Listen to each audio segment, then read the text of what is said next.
Bonjour à tous, j'espère que vous allez bien. En cette fin de semaine, j'ai reçu plusieurs messages d'abonnés qui ont la pêche et la banane car ils ont réceptionné leur SR+. Les premiers bateaux sont arrivés, les livraisons s'enchaînent, ça ne chôme pas chez Tesla. Alors gros point positif, pour l'instant j'ai que des retours justement positifs, c'est-à-dire des véhicules sans défaut et même avec les tapis de protection qui n'étaient avant réservés que pour les modèles LR et Perf. Il me restait 2-3 astuces en stock que je n'ai pas inclus dans la vidéo qui traitait de cette thématique. Je vous les passe dans celle-ci. Je commence par, c'est pas une astuce, c'est un conseil. Enfin, c'est la façon dont moi je procède. C'est une préférence. Je ne suis jamais pris la tête à afficher mon nombre de kilomètres restants. J'ai toujours fonctionné en pourcentage et je pense que si on ne le fait pas dès le début, c'est plus compliqué de revenir en arrière. Donc si vous venez de réceptionner votre véhicule ou si vous allez le réceptionner, moi je vous conseille vraiment de fonctionner en pourcentage par rapport à la batterie. Au moins vous ne vous prendrez pas la tête à vous dire la voiture m'affiche 50 km restants alors qu'en réalité j'en ai fait de 25 ou 30. Avec un affichage en pourcentage, vous ne vous prendrez jamais la tête à faire des calculs compliqués pour convertir les kilomètres affichés les kilomètres réels. De toute façon c'est comme sur une thermique, on a une jauge d'essence qui affiche... on est à un quart du réservoir, la moitié, 75%, 100%, on est plein. Là, c'est un peu pareil. À la rigueur, sur ma Zoé, les kilomètres restants affichés étaient adaptés à ma façon de conduite. Là, ça avait du sens. Mais chez Tesla, c'est pas le cas. Enfin, chez Tesla, on peut l'afficher, mais dans un menu énergie, là où il y a le graphique de consommation. En tout cas, de mon côté, je me prends pas la tête avec ça. Je sais qu'il me reste 50% de batterie, 20%, 30%, et... très rapidement, on sait que 10%, allez, ça fait 30 km. Donc, s'il me reste 30% d'autonomie, il me reste à peu près 90 km. Et encore, c'est des calculs que je fais même pas, quoi. Je me prends vraiment pas la tête. Votre téléphone, par exemple, vous y regardez pas vraiment, vous convertissez pas le pourcentage de batterie qui vous reste avec le nombre d'heures d'utilisation en fonction de ce que vous allez faire de votre téléphone. Là, c'est pareil. Lorsque la batterie elle arrive à 20%, vous allez la recharger et puis c'est tout. Aujourd'hui, on va faire court. Parce que j'ai eu une dure journée, j'ai l'impression que j'ai la tête qui a explosé. Donc, un conseil, ne vous focalisez pas sur les kilomètres restants qui en plus ne vont pas coller à la réalité en fonction de la température extérieure, du vent, de la pluie, de votre vitesse, du type de route et de votre humeur. Donc, de mon côté, affichage en pourcentage. Dites-moi en commentaire si vous êtes parti de la team pourcentage ou de la team kilométrage. Ouais, mettez des commentaires, c'est bon pour le référencement. Bon allez, passons à la vraie première astuce. Enfin, astuce. Surtout astuce pour ceux qui n'ont pas lu le manuel en entier. Ah, qui a lu son manuel en entier? Allez, levez la main. Bon, c'est bien, vous êtes disciplinés. Alors moi je vous conseille au niveau des feux de croisement de les laisser en mode automatique, ça marche plutôt pas mal. Donc ça, c'est super pratique dans les tunnels ou simplement à la tombée de la nuit. Par contre, ce qui est des pleins phares, qu'on appelle plus couramment feu de route, je vous conseille vraiment de désactiver le mode automatique parce qu'il fonctionne mal et vous ferez souvent des appels de phare à des voitures qui arrivent en face sans le vouloir. Elon Musk veut tout faire avec ses caméras et là, pour le coup, un capteur, ça aurait été mieux. Mais comme il y a des brevets, que ça coûte un petit peu plus cher, il préfère essayer de développer sa solution entièrement avec la caméra. C'est pareil pour le capteur de pluie au niveau des essuie-glaces, mais force est de constater que ça fonctionne moins bien. Donc, on peut laisser les feux automatiques tout en désactivant les feux de route auto. Ensuite, petite astuce qui ne mange pas de pain, mais qu'il faut quand même connaître, on peut tout à fait associer un profil à une carte ou un téléphone. Il suffit pour ça de se mettre sur le bon profil, puis d'aller cliquer à côté de sa clé ou de sa carte.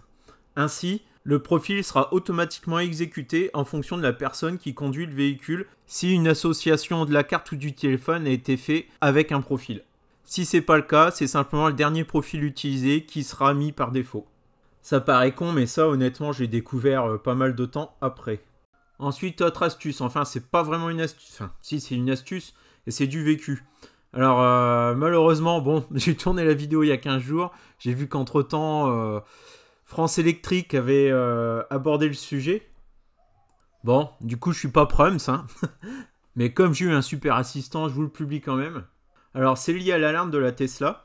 Première mésaventure, j'ai laissé l'alarme activée lorsque j'ai pris le ferry avec. Donc, à la réception de mon véhicule, en fait, je suis parti en Angleterre le jour même. C'est la première vidéo de ma chaîne. Si vous prenez le ferry, un bateau ou quelque chose qui bouge, pensez à désactiver l'alarme. Et puis, ne laissez personne dans le véhicule avec l'alarme activée. Ça paraît con, mais première station d'autoroute, je m'arrête, je vais aux toilettes. Pendant ce temps-là, les enfants et ma femme restent dans le véhicule. Je pense que le petit dormait, je sais plus exactement, c'était il y a plus d'1 an. Ce que je me rappelle surtout, c'est qu'au retour au véhicule, tout le monde était à l'extérieur du véhicule avec les enfants qui pleuraient. Donc lorsque je me suis éloigné de la voiture, le téléphone a verrouillé le véhicule et l'alarme s'est enclenchée. Alors par contre là, j'ai fait plusieurs tests avec mon assistant et ça réagit différemment, on va voir ça. Bon, moi j'ai pas de Allison ni de Théo, donc je vais faire avec Joy. L'astuce, ça va être lui accrocher le téléphone au niveau de son collier, et puis attendre qu'il s'éloigne et de rester dans la voiture. Alors ma méthode scientifique, si vous voulez la reproduire, c'est assez simple, il vous faut un chien, un téléphone. J'ai pris un chiffon microfibre qui traînait dans la voiture pour envelopper le téléphone à l'intérieur quand même. Puis il vous faudra aussi un ballon, parce que mon chien, il reste à côté de moi, il avait du mal à s'éloigner. Les inconvénients du test, c'est que le téléphone a glissé une fois ou deux du collier. J'ai passé 5 minutes à le retrouver. Mais dans l'ensemble, c'est bon, aucun chien ni téléphone n'a été maltraité pendant cet essai. Bon, en même temps, à ne pas reproduire, c'est fait par un professionnel. Alors, ce que j'ai pu m'apercevoir, c'est que la voiture, elle se comporte différemment qu'à sa livraison. Depuis le mois de février 2020, les mises à jour, je ne les ai pas comptées, mais il y en a eu une bonne dizaine. Et à chaque fois, on a la petite ligne plus correction de bugs mineurs, quand c'est pas uniquement cette ligne-là qui est disponible. Et je suppose donc que dans ces correctifs mineurs, il y a eu des améliorations par rapport au déclenchement de l'alarme. Donc, mon chien s'est éloigné du véhicule, et si je suis conducteur et que mon téléphone s'éloigne, il se passe rien, malgré que le véhicule est en mode parking et que la ceinture est détachée. Donc, la voiture, elle capte bien la présence de quelqu'un sur le siège conducteur, et elle ne fait rien. Par contre, si je me lève aussitôt et que je ferme la portière, là, le véhicule se verrouille immédiatement, puisque mon téléphone est loin. Donc, en gros, si vous restez à votre place, même si le téléphone s'éloigne, il ne se passe rien, le véhicule ne se ferme pas et l'alarme ne se déclenche pas. Lorsque c'est arrivé en réel, moi j'étais conducteur, ma femme passager, les enfants à l'arrière. Donc ce que je vais faire, c'est que je me mets passager, je fais éloigner le téléphone pour reproduire la même chose, et là ce que je constate, c'est qu'il ne se passe toujours rien. L'alarme ne se déclenche pas, le véhicule ne se verrouille pas. C'est pareil, s'il y a quelqu'un à côté du conducteur, à l'avant, pas de déclenchement d'alarme. Donc là, on a vraiment un comportement différent de la voiture par rapport à ce qu'elle faisait il y a un peu plus d'1 an. Par contre, j'ai fait un autre test. Je me suis assis à l'arrière du véhicule. J'ai fait éloigner mon téléphone grâce à Joy. Et là, cette fois-ci, l'alarme s'est déclenchée. Je vous ai mis un petit chronomètre. Entre la fermeture du véhicule et le déclenchement de l'alarme, il s'est écoulé 1 minute. De toute façon, le plus simple, si vous quittez le véhicule et que quelqu'un reste dedans, le plus simple, c'est simplement d'aller dans le menu climatisation, puis cliquer sur mode camping. Ce menu est disponible uniquement une fois que vous avez cliqué sur le petit commodo au bout pour activer le mode parking. Si vous n'êtes pas en mode parking, comme ici, il n'y a pas le menu camping et mode chien. Ça permet aussi de garder YouTube et la musique actifs.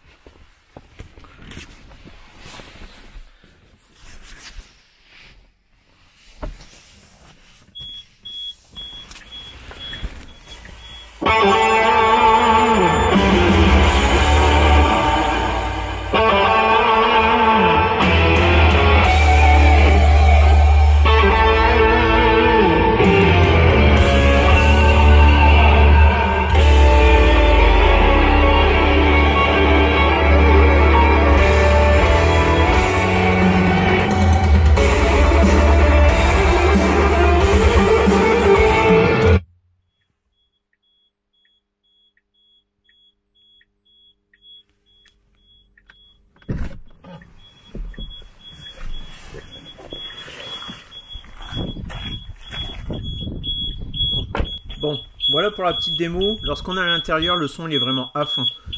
Pour des enfants, ça peut être surprenant et faire peur.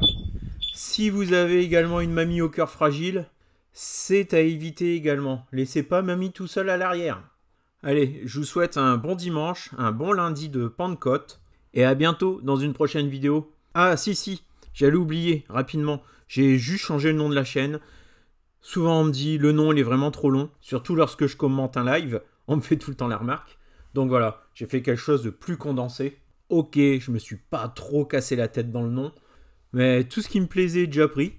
Il y a 1 million de nouvelles chaînes Tesla chaque semaine. Et au moins, comme ça, vous avez mon prénom. Allez, ciao, à plus. Alors, t'as le téléphone. Donc ça s'ouvre. Hop. Moi j'ai la balle, t'es là. Je la lance là-bas. Bah là tu t'es pris la porte. Voilà, je ferme.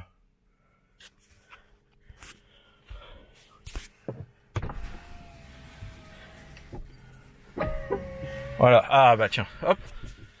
La voiture se ferme d'elle-même, le carreau s'est refermé. Le chien, bah lui fait son petit tour. Hein. Et puis, bah, on devrait avoir une alarme. La la la la la